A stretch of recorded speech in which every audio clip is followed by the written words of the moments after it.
What's up, ladies and gentlemen of YouTube?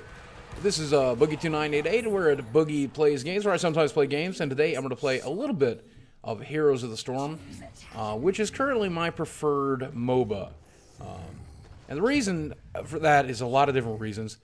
I genuinely feel that Heroes of the Storm is objectively a better game than League of Legends, or pretty much any other MOBA on the market. Dota, Dota 2, all the little side ones with the superhero abilities and things like that lines.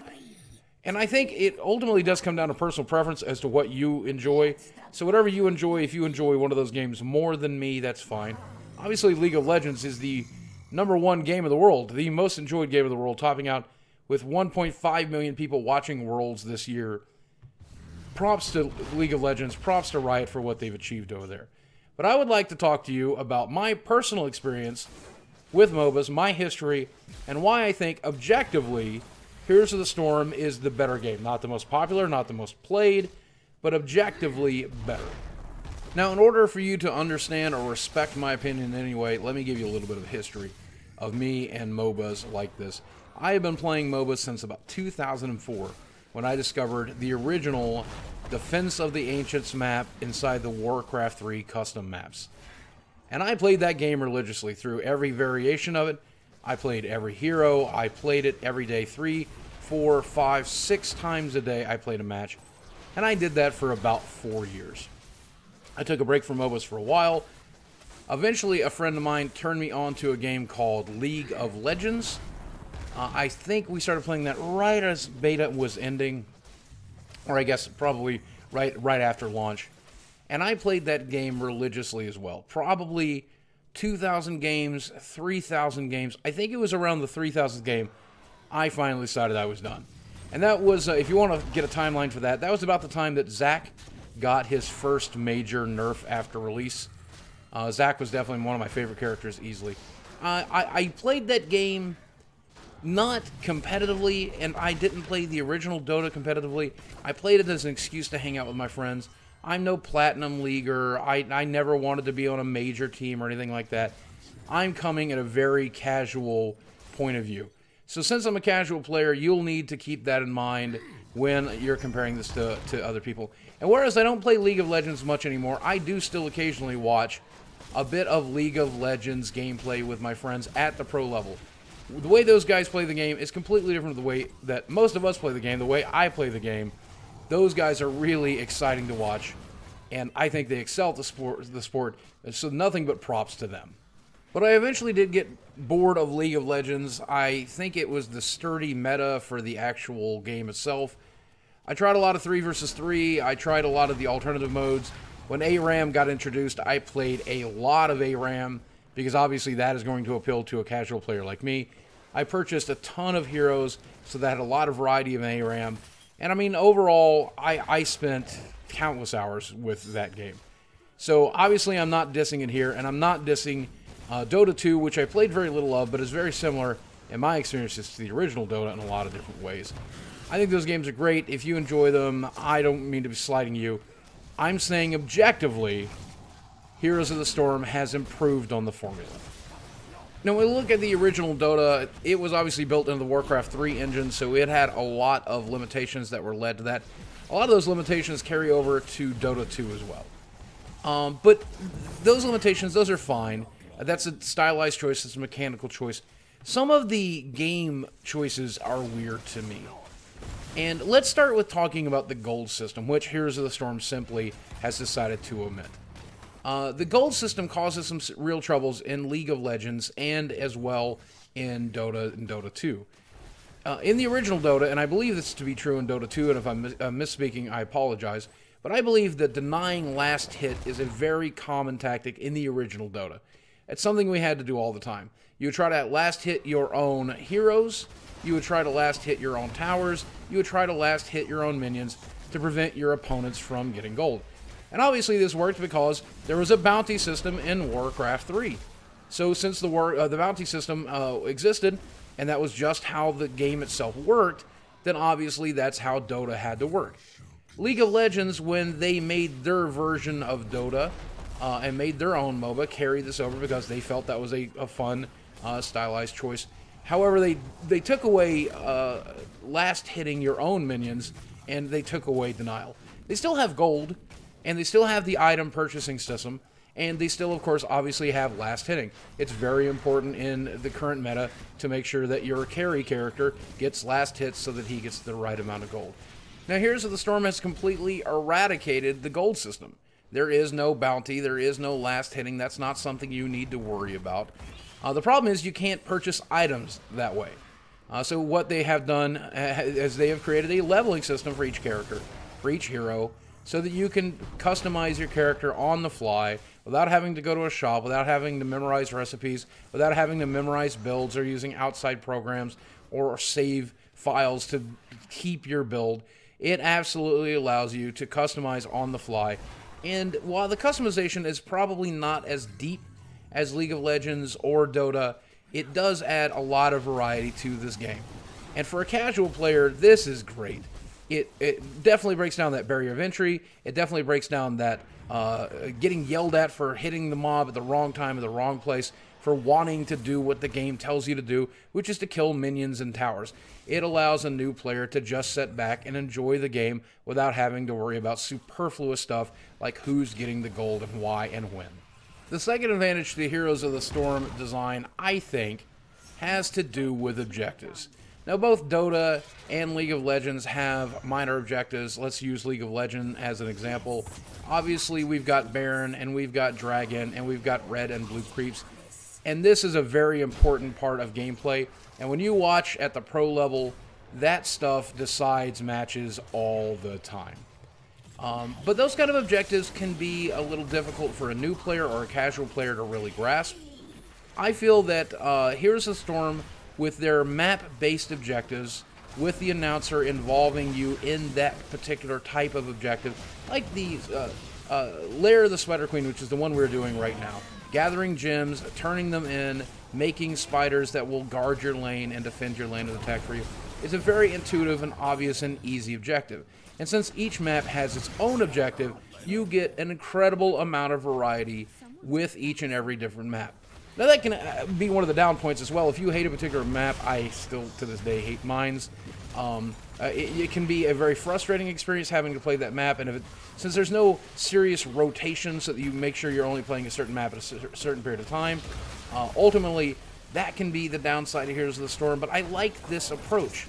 And of course they still have the equivalent of Blue and Red and Baron and Dragons in that there are minions that you can attack, camps of minions that you can attack, and if you attack them, they become mercenaries, you force them to fight for you, and of course there's the bosses on each map as well.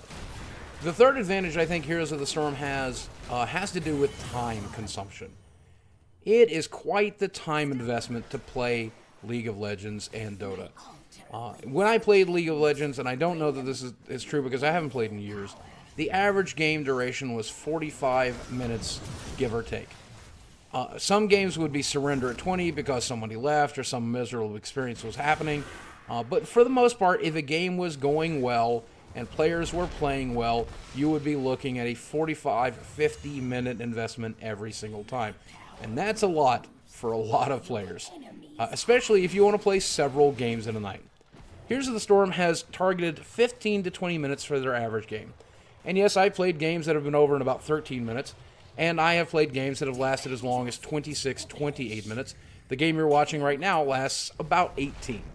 So, obviously that's not a perfect formula, but I feel that that bite-sized consumption allows you to do pretty much everything you'd want to do. You kill some minions, you kill some towers, you don't waste a ridiculous amount of time hiding under the towers, being afraid of being ganked, and then eventually grouping up in the late game to try to hero kill.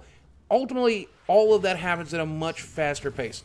You're still fighting the camps of minions, you're still fighting bosses, you're still completing objectives, you're still killing minions and towers and then group battling. You're just doing it at a much faster pace. I also feel that the character design for Heroes of the Storm is very, very cool and bizarre. They have characters like Murky, like Abathur, that simply, in my opinion, would not fit well in League of Legends or Dota. And obviously Dota has its very unique characters, and League has its very unique characters as well, and many characters that play very different. but it seems like the Blizzard team is willing to take really bizarre chances. Characters like Abathur would be very, very difficult to code in any other game. And it'd be very, very difficult to balance. And in fact, in my opinion, Abathur is currently not balanced. I get frustrated every time she's on my team. I feel like she probably needs a buff. Unless a pro player is playing her, and then she's absolutely incredible. But that bravery that's available in a casual style game like this that can also appeal to hardcore players, I love that. I love that. Obviously, character design and balance is always a difficult issue. In fact, what made me finally quit League of Legends was heavily nerfing Zac to an unplayable level. And so that's absolutely something I always worry about with Heroes of the Storm. A problem I'm sure that will carry over here as the roster continues to grow. But that said, I feel that they have a chance here to be very, very brave and create bizarre characters that belong in the Blizzard universe, and I certainly hope they continue to do so, because that is this game's biggest strength. Now, not everything is peaches and creams with Heroes of the Storm, and I feel that it would be remiss of me to not point that stuff out. One of the things that constantly comes up when me and my friends discuss MOBAs is group leveling in this game can be very, very frustrating. It can often lead you to feel like you're not contributing to the team, or if you're a superior player to the rest of the people that you are playing with or paired with, it is very difficult for you to help with a comeback. And a 2.5 or 3 level lead in this game can be devastating. And it doesn't matter whether or not you spend your gold correctly because it's not there, or you itemize correctly. Once your opposing team hits level 10 and you're 2 levels behind, you are going to be fighting an uphill battle that is often almost entirely pointless. Now, one of the strengths of the game is that in that situation, if you're unable to get over it, you're probably only in the game for about 8 to 10 more minutes, but that is definitely one of its weak points. And of course, as I said before, some of the maps and some of the objectives for those maps can just be frustrating to endure. Everyone's going to have a map that they hate. I've heard the pirate map is a ghost ship is a very popular one to hate. I personally despise mines. I just am so tired of playing it since the alpha. And ultimately, that can be irritating, especially when you play game in, game out, and you get the same map over and over again. That can be terribly frustrating as well. It feels like the focus is often on the objectives and not on the hero battle itself, and I can see where that's frustrating to new players and seasoned players alike. But ultimately, I feel Blizzard did what Blizzard does best. They took an existing formula and they made it their own and simplified it to a level that just about anybody can play it. And that's what I think makes Heroes of the Storm great. Now, I'll give you an example of Blizzard doing this in another area. I have been a 21-year veteran of Magic the Gathering. But Hearthstone took a similar formula, tilted it on its side, changed things, and improved on the formula, and then did things that only they could do in the digital medium that they chose to code the game in. There's a lot of cards that could not exist in a physical card game, and that's how they made it their own. They've done the same thing here, I think, with the MOBA genre by streamlining the gold system and the leveling system. They've created brave characters and brave maps that you simply won't see in other MOBAs, and that's why, for now at least, it's my preferred MOBA. And it's why I'll probably never go back to Dota, and I'll never go back to League of Legends, because those choices add variety, those choices add novelty, and things that I will truly enjoy much more than I will a 45-minute League game, my 3,001 League game. Well, you know, at the end of the day, obviously League of Legends continues to be the most popular game of the world, and Dota is not too far behind. These are fantastic games, and regardless of the MOBA of your choice, I love and respect that. I hope that you can understand and see my points, and I would love to see your opinion in the comment section below. Tell me why I'm wrong. Try to deal with the anger and the death threats in a much more kind and generous way. I will leave you guys to enjoy the rest of this match, and you can figure out if you want to skip forward to figure out whether we win or lose. It's not looking so good so far, but maybe we pulled it out. Thank you guys for watching. I love you very much, and I'll speak with you again soon. And while you're here, man, hey, hit subscribe. I promise. I'm making internet videos. You can watch them with your ears and stuff. I love you guys. See ya.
should be waged here.